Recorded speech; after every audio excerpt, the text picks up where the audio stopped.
Um, Jake, I guess he's going to be teaching the class. He did a better job than I did with that section, I think. Yeah, wonderful. He did, and as I think we all should, take it very seriously. Oh, he had to get it timed. I didn't even count. I was engrossed in the topic. We are in James. The one thing I have ahead of him is we're in James 5 now. So I'll just assume we learned it all from Jake tonight. So James chapter 5. Let me find it on the slide, the correct one. We were last week. We kind of went off on a tangent, and I know we were talking about some things that were a little more difficult to grasp. So, if anybody, we were talking about works of obedience versus works of merit and grace and all of this.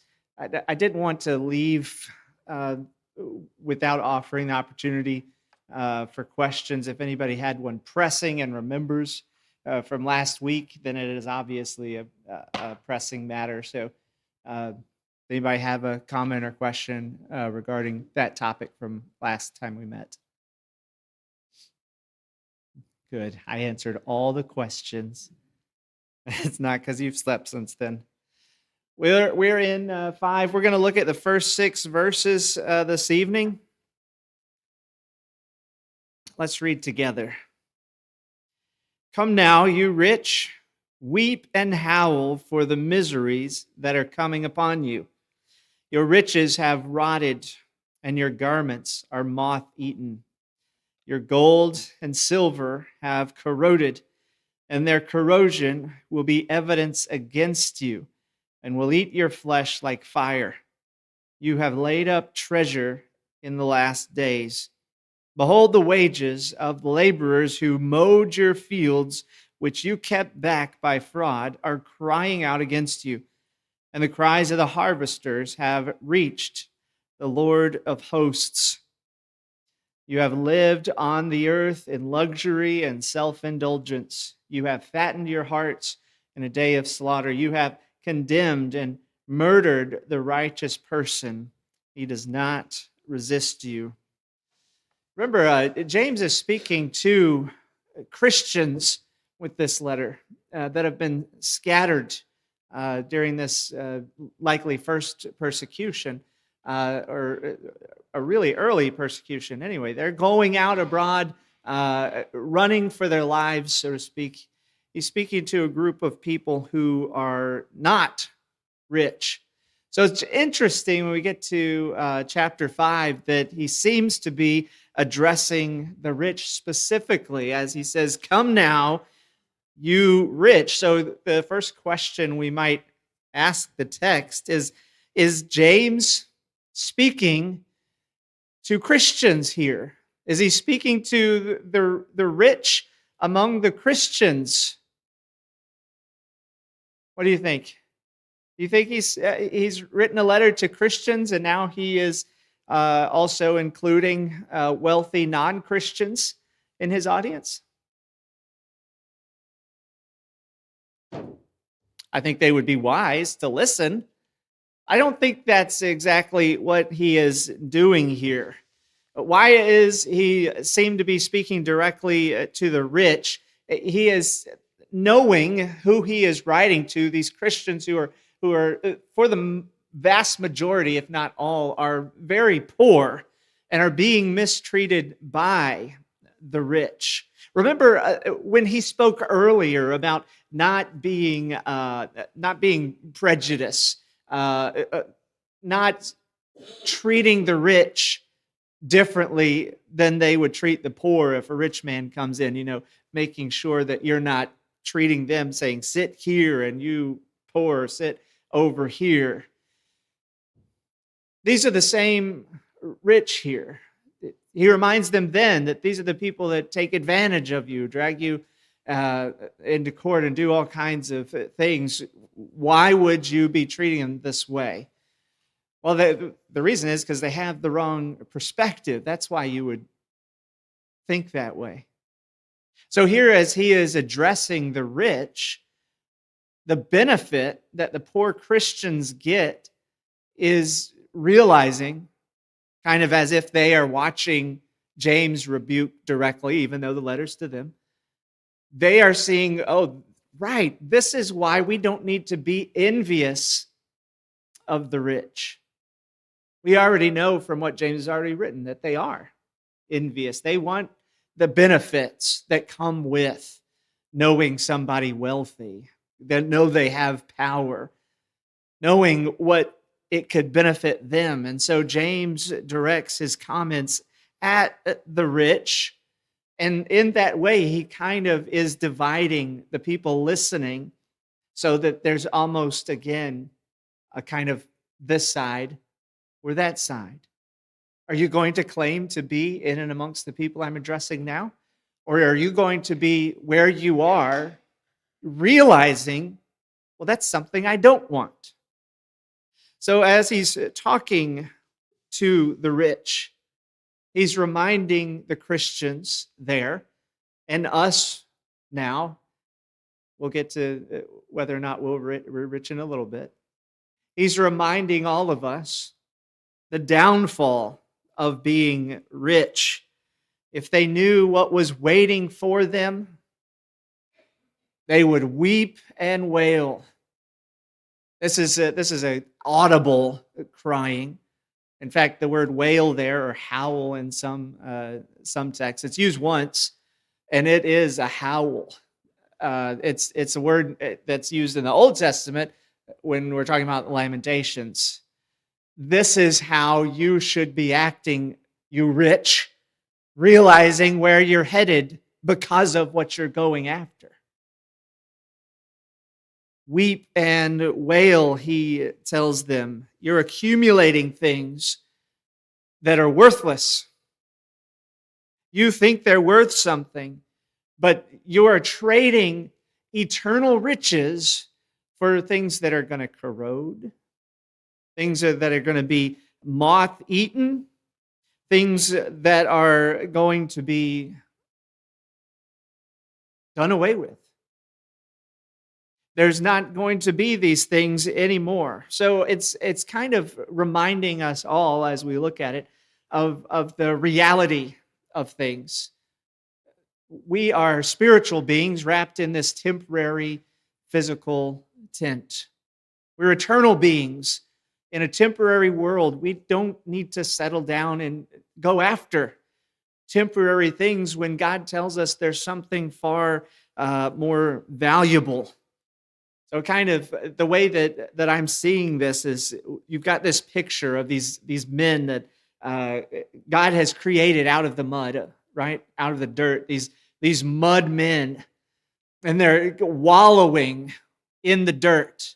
All the created things that God has made, all the temporary things. These mud men are wallowing in the dirt, and they're looking around and saying how valuable this dirt is.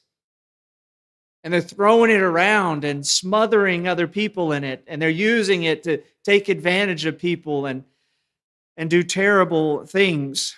Imagine trying to purchase your soul with dirt. This is what they're trading.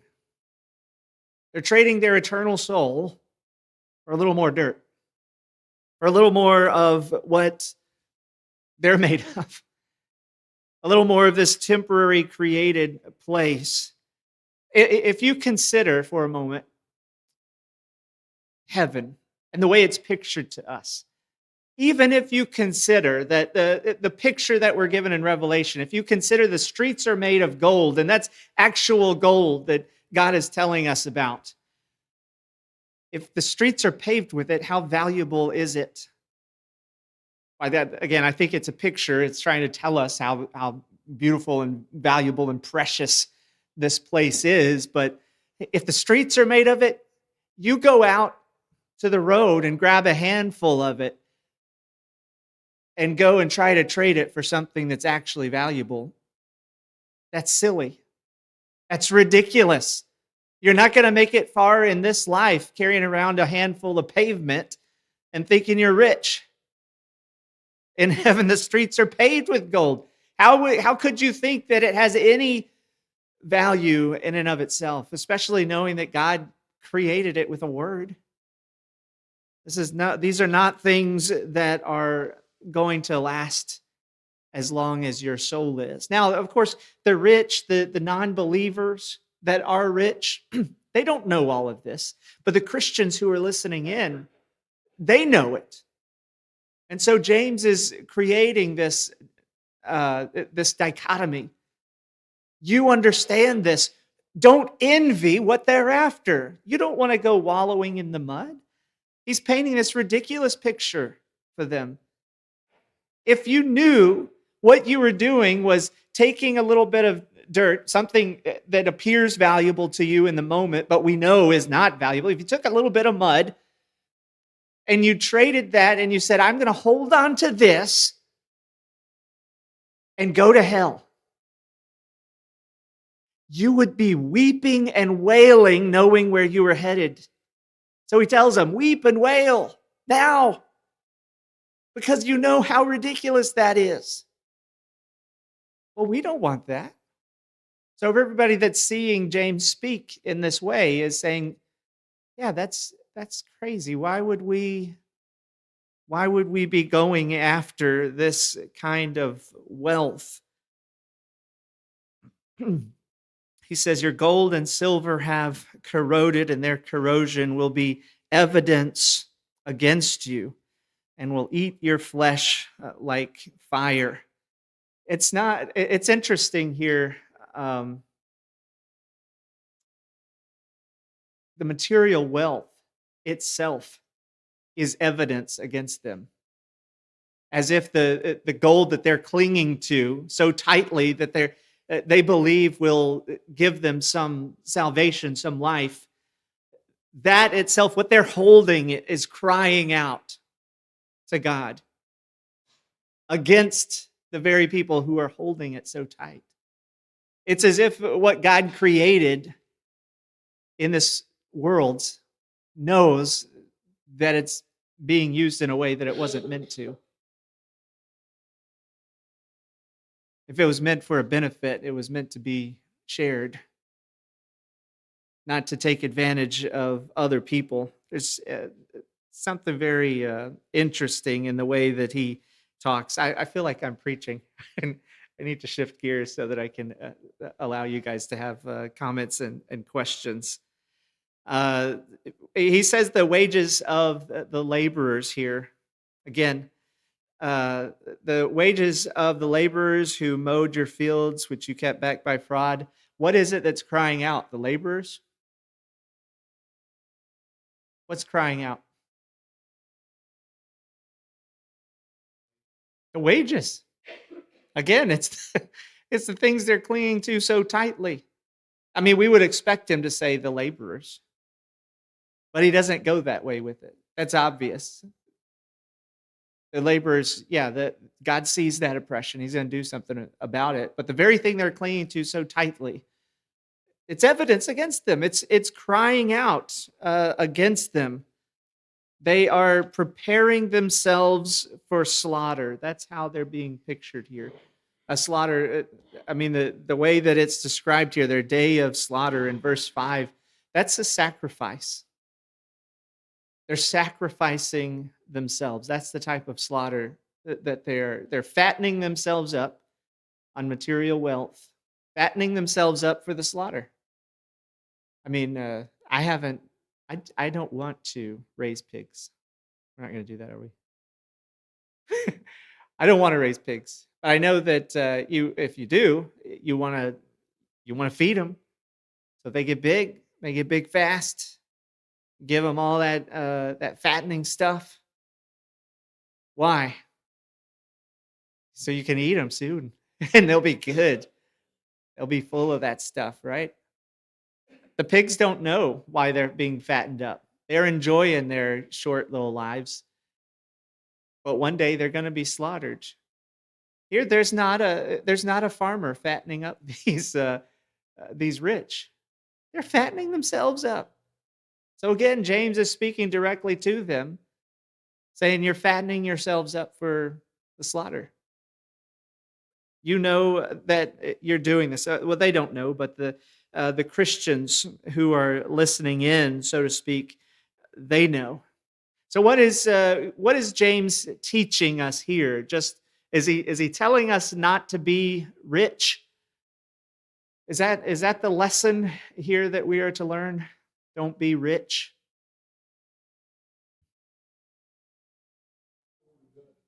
Don't hoard it up. Yeah, yeah, same. Don't put your hope there. So the focus is all about what's temporary. That's where their hope is, right? That's what they're storing. That's what they're hoarding up. It's all these things that are temporary and ultimately worthless. Don't put your focus there. Right? Now there are some practical things to learn. Obviously, we don't want to pursue wealth to our own demise. At the same time, it gives us this bigger picture of where should our hope be? Not on anything temporal. So he lists a few things, right? It's not just gold and silver. What else is it? Garments. I know we can get clothes a dime a dozen, right? There are clothes everywhere. But back then it wasn't so easy. You might even remember a time where you only had two sets of clothes. I remember hearing stories about it. But yeah, back then it was the same. People would just hoard up all these clothes. When the moths get into it, those clothes are gone. So you got clothes. What else have you got?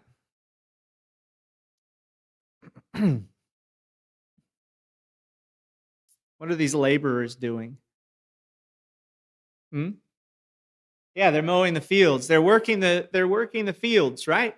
Which tells us, why are these fields being mowed? There's some hoarding of food, most likely. They're taken in. So you get these various things that have different levels of how quickly they corrode, right? Different levels of preservation. Some things go fast. I mean, you think about gold and silver and you say, well, that doesn't really rot away. It gets tarnished, but it's as temporary as this world is. And so he says that it's going to corrode. It's going to rot away. It's not going to last. So all of these things are going to be done away with. So we need to make sure our hope is in the right place. Again, we need to have our perspective right. We need to have our priorities right. It should not be anything in this realm, on the temporary. If our priorities are correct, then our life is not going to be about the pursuit of wealth. Is there a Bible verse that says something about money is the root of all evil? How's that go? Oh, the love. That's right. It's the love of money that is the root of all evil. And that's what James is pointing out here. It's when you have it first, when it's something that you cling to, when it's just something that you're building up, caring less about anybody else. And we see that because of these laborers, these landlords, these wealthy are exploiting the laborers. They're making their money from the fields, but when it comes time to pay the laborers, they're not paying them. They've done their work. But at the end of the day, when it comes time to make things right, they're taking advantage of the honest work that was done for them. See, again, they're seeking to meet their own needs, caring nothing about the interest of others. Does that expand beyond just the extremely wealthy? Can we find application for that in our own life? What tell me what does that tell you about how we should be living?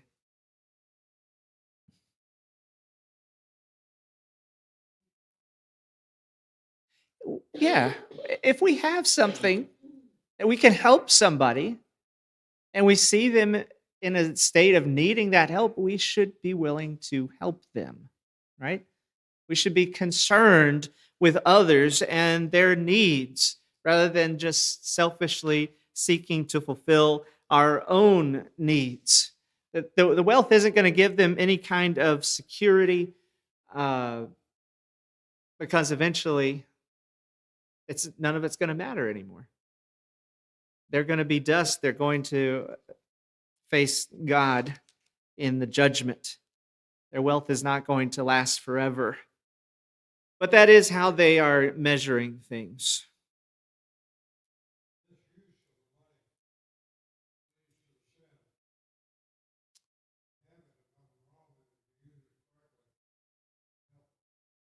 Yeah. If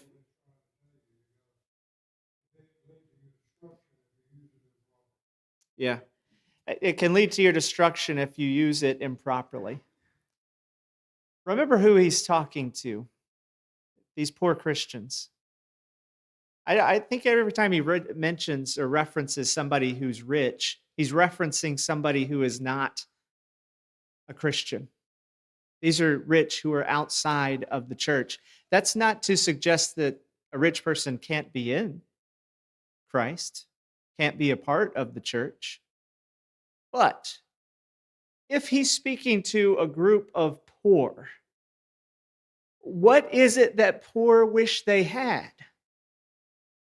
See, it's not just the extremely wealthy that can be greedy and want material blessings. The poor look around and say, why can't I have that? I want that. I wish I was rich. I want to be like this person. And so James is pointing out that is not what you want. You don't want to be seeking after that. So yeah, you're right. He is not condemning just having money. He's condemning using it improperly. Now, if you are here and you are in poverty, this is the message for you. It's the same for the rich, right? Don't seek to be wealthy in this world. That's not what living here is about. Make sure you take care of others. Now, what would he say if he was writing a letter to the wealthy Christians, to wealthy people who are Christians? What would he say?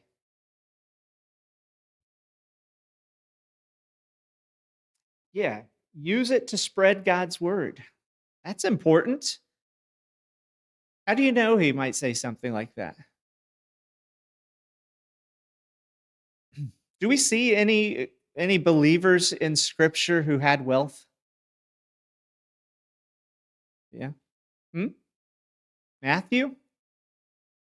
The tax collector? Thank you.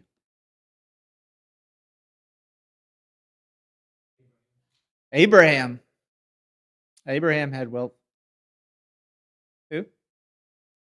Solomon? Philemon? Is that what you're saying? Sorry. I know I'm mishearing the accent. Philemon. Yeah, Philemon had Onesimus as a slave. So he had more wealth than Onesimus, certainly. We would expect him to have some wealth. Yeah. What about Job? He had a couple dollars in the bank. Now, he lost all that wealth, right? But he was a wealthy man. It's interesting that as James continues speaking, he brings up Job as somebody that we should be looking towards as an example. Okay, well, if you just remember what he says here about the rich, is he including Job in there? I don't think so. I think there might be an understanding here as he is talking that just because you're rich, that doesn't mean you're not a believer, that God doesn't care about you. It's not that we should all seek poverty, but we need to have a light grip on the things of this world because they're tools. Yes, ma'am.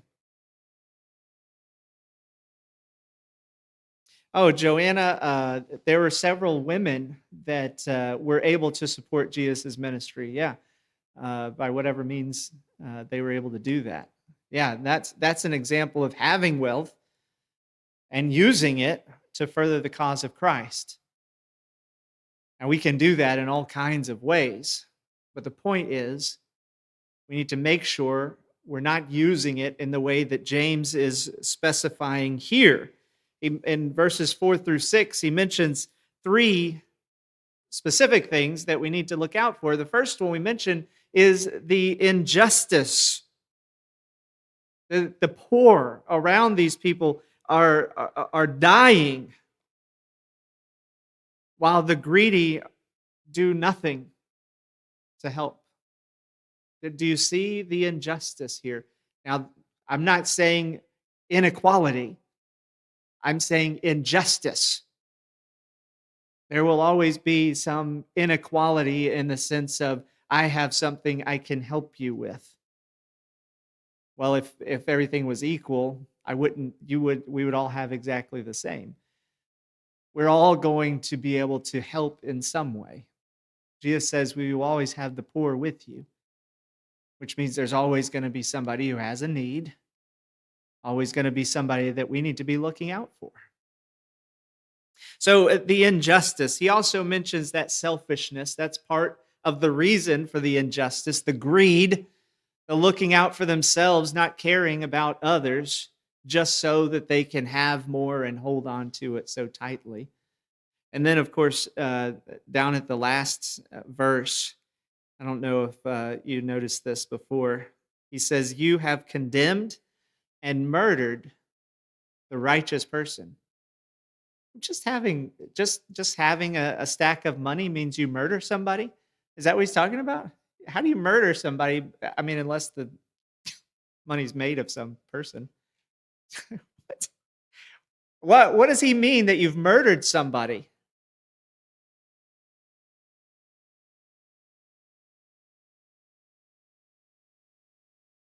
You ever thought about that? If you're rich, you murdered somebody? Is that what James is saying?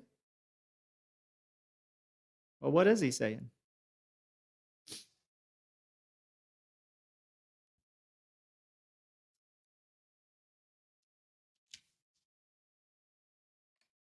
What does Jesus say about treating somebody with hate or saying that you hate them or just as if you murdered them? What do you think it means if you have money and somebody comes to you who you're responsible for so that they can eat, so that they can live, and you don't give it to them so that they die? You think it's a stretch for James to say you're murdering that person? Now remember, the Christians who are poor are listening into this. They're also being reminded the rich have it and they're taking advantage of us. We're dying while they're getting fat. He's telling us God knows. God knows what you're going through and he thinks of it seriously. If you were to list, the top 10 sins that you can commit, where would murder rank? Oh, hi. Why don't rank sins? It's a pretty serious crime, right? We would think so. Yeah, I think so. I think God does too. He knows that we rank these kind of things. We see the effect that murder has on a family, on a community, how serious that crime is. I think he's telling us the type of injustice he sees, he takes that just as seriously. It's not as if we can say, well, I didn't physically murder this person. I just decided, I'd keep what was mine. They'll find some way to survive on their own. God does not like injustice. When we get to study the Old Testament prophets together, actually, you can do this yourselves. Read through the Old Testament prophets, the minor prophets, stick to those. Time and time again, injustice is frowned upon by our God. He brings it up over and over again. He is not happy about that. That does not change in the New Testament. God is not happy about injustice. Yes, sir. Yeah.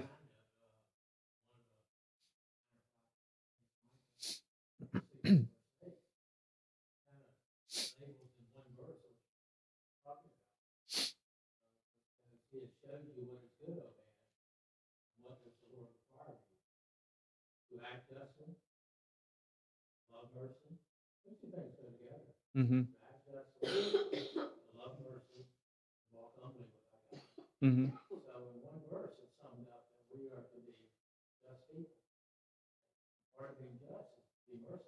Mm-hmm.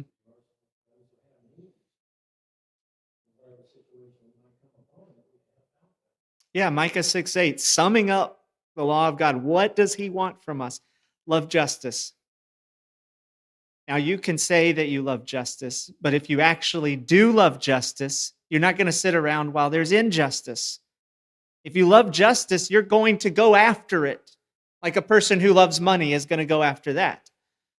If you love justice and you have that compassion, that mercy, you're going to feel, your heart's going to go out to people who have that need. You're going to see the injustice. You're going to do something about it because you cannot not do something about it. So, yeah, that's a good example of, let's sum up.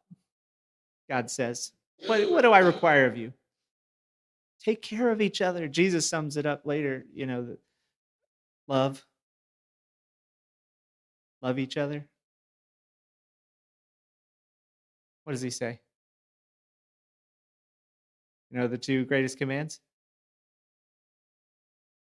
Love God with all your heart, soul, mind, and strength. Love your neighbor as yourself. Not love him as long as you're getting paid. Not love him enough that you pay him. You see the injustice and you try to do something about it. Sometimes that means, giving him some coin. Sometimes that means paying for a meal or paying for something that he needs. But a lot of times what we run into in our culture and society, what it means is walking alongside them to get them out of the place that they're in. In other words, there are plenty of places to go to in our nation to find the resource that you need to get to the next moment that you need that resource.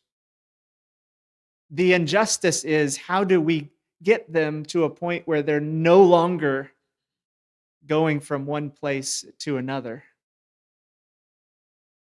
Jesus said, the poor will always be among you. What are we doing about it? Yes, sir.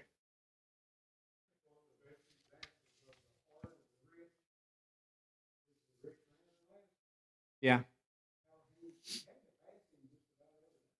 Mm-hmm. Yeah.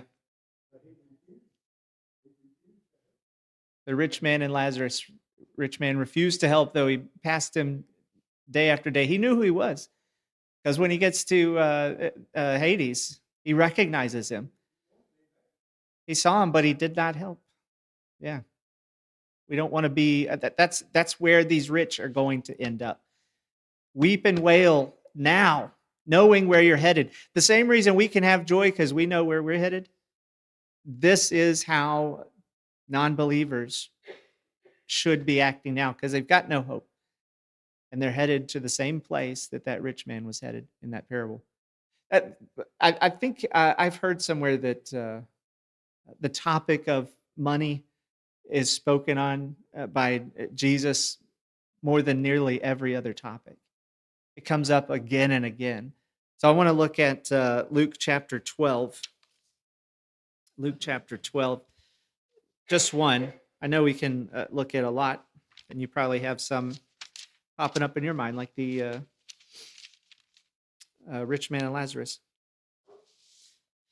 Luke chapter 12. This is another parable of the rich fool.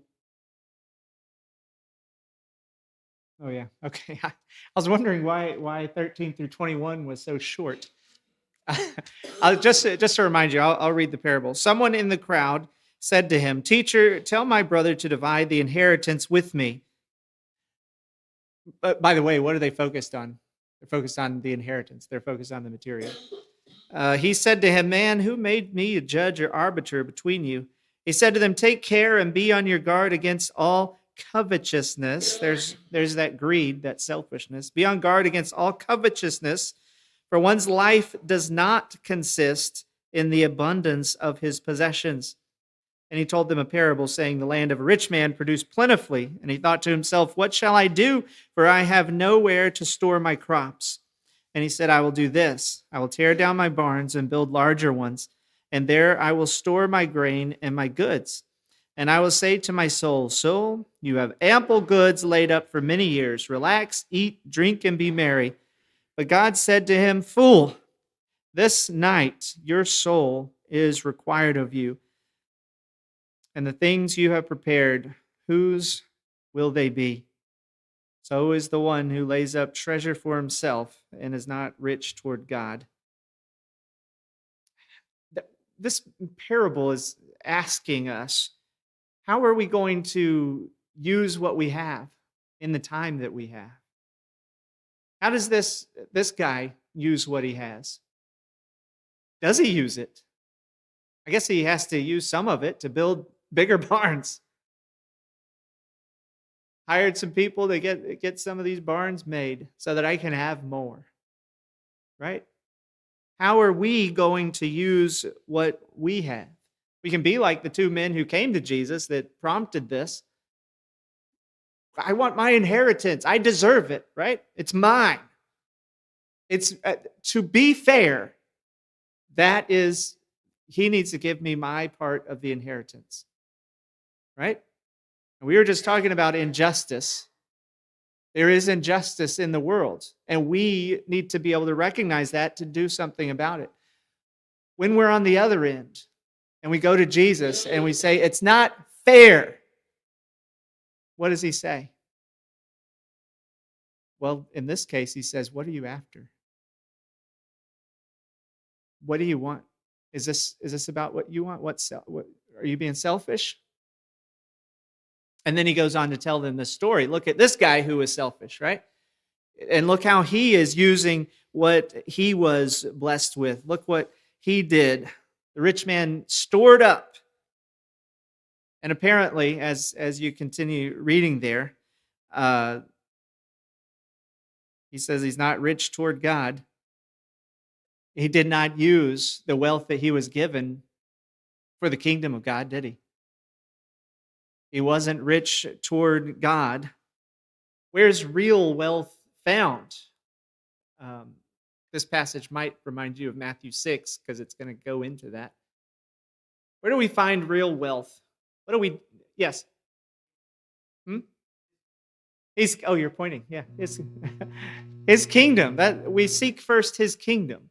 Not our earthly inheritance, right? Not wealth here on this earth. We put his kingdom first. We make sure we don't get those things confused. This has got to be our priority. It has to be first. Seek first his kingdom. He says the same kind of thing here in this passage in verses 22 through 23. No, we just had the second bell. Oh, the first bell, yeah. Sell your possessions and give to the needy. Provide yourselves with money bags that do not grow old, with a treasure in the heavens that does not fail, where no thief approaches and no moth destroys. Remember what James told the rich? All that stuff you're going after, what's going to happen to it? It's going to be destroyed. So if you're one of the poor Christians who are listening in, what do we do with what we have? They might say. Well, we know what Jesus says, right? Store it up somewhere else, which was Larry already told us. a heavenly kingdom, right? How do we do that? How do we store up treasures for ourselves where things cannot be destroyed? Walking in the light? Yeah. Oh, did I write that up there? Oh, it's right there. Yeah. Yeah, it's been up there all year. Yeah, doing God's will. We need to be doing God's will. We need to be using whatever we have for the same purpose. If that's our priority, if that comes first, then that means I'm going to do my best to do His will with whatever I have. And if that means I'm wealthy and I have the ability to right some wrong, I need to try to do that. I need to try to step in and do that. So we use earthly wealth. And what do we use it for? If you continue on in Luke chapter 12, look at verse 42. The Lord said, "Who then is the faithful and wise manager whom his master will set over his household to give him their portion of food at the proper time? Blessed is that servant who his master will find doing so when he comes. Truly I say to you, he will set him over all his possessions. But if that servant says to himself, my master is delayed in coming, and begins to beat the male and female servants, and to eat and drink and get drunk, the master of the servant will come on a day when he does not expect him, and at an hour he does not know, and will cut him into pieces and put him with the unfaithful. And that servant who knew his master's will, but did not get ready or act according to his will receive a severe beating." What do we use earthly wealth for? What were they supposed to do with the time they were given? They were supposed to do God's will, right? They were supposed to use what the master gave them to do what he wanted them to do. We do it to take care of the kingdom, to grow the kingdom, to share the gospel, to show compassion, to show the love of God. I mean, if you read through chapter 12, you find all kinds of reasons, all kinds of results of misusing wealth. But ultimately, that description he gives in that last parable we read, it cut them into pieces, numbered them with the unfaithful. That's God's wrath. We don't want to have any share in that. These guys that James is talking about, I mean, I don't know that they were Christians. I don't know that they were Jews. If they were Jews, God's law provides for men's wages. They were supposed to be paid on the same day that they did the work so that they would not go hungry. James, the rich he is speaking to, they're not doing this. The poor who are listening in, they have experienced this. And James, again, considers it murder. What does that mean for us? Slaughter, murder. We need to be careful because we are rich. We are wealthy. And for us to do nothing while people are starving, while people are dying, we're a part of that. Our hands are not clean. James, is he stepping on your toes? It's not me, right? It's James. Is James stepping on your toes? I can feel it a little bit. We need to take opportunities when we see them, not just to bring God glory. Yes, that is the top of our list. But to realize we give God glory by using what He has given us to right these wrongs, to take care of the poor, those less fortunate than us. It's a difficult task if what you are seeking is wealth. If your treasure is laid up in heaven, it becomes a whole lot easier. We're out of time. If you have a comment, make it a good one. All right. Thanks for your attention.